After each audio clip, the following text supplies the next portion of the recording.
कराची में जश्न आज़ादी के लिए सबसे बड़े कौमी परचम की तैयारी जारी है। 120 फीट चौड़ा और 130 फीट लंबा झंडा कराची में कहां तैयार किया जा रहा है, जानते हैं डॉन न्यूज़ के नुमाइंदे आसिम खान से। जी आसिम, कहां तैयार हो रहा है ये झंडा और कहां रुनुमाई की जाएगी?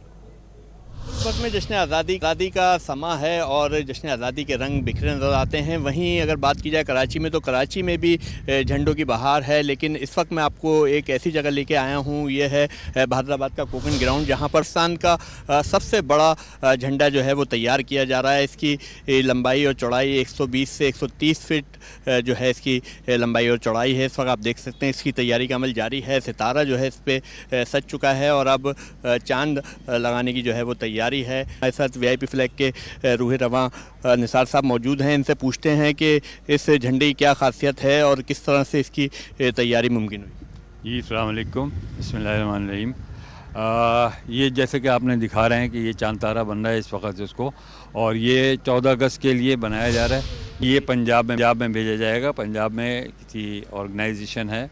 जी आपने बात सुनी और इस वक्त जो है इस झंडे की तैयारी जारी है। ना सिर्फ इसकी बल्कि मैं अपने कैमरामैन अली जान से कहूँगा दिखाए कि आप ये देख सकते हैं कि कराची की मुख्तलिफ इमारतों पाए जाने वाले झंडे भी यहाँ पर तैयार हो रहे हैं, क्योंकि ग्राउंड इसी मकसद के लिए लिया गया है, क्योंकि और कहीं इतने बड़े झंडों की तैयारी मुमकिन नहीं है। तो यकीनन जो है एक बड़ा एजाज़ है, ना सिर्फ वीआईपी फ्लैग के लिए बल्कि पाकिस्तानियों के लिए भी, कि ये सबसे बड़ा झंडा जो है कराची में तैयार किया जा रहा है।